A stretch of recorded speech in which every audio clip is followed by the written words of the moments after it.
If you want to connect your iPhone 17e with a car, then first of all we're gonna open settings.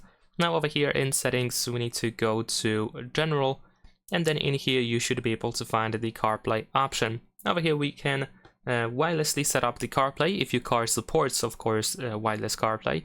You should be able to press and hold the voice control button on your steering wheel in order to start the CarPlay setup. And in addition to that, your car should appear on this list of available cars over here.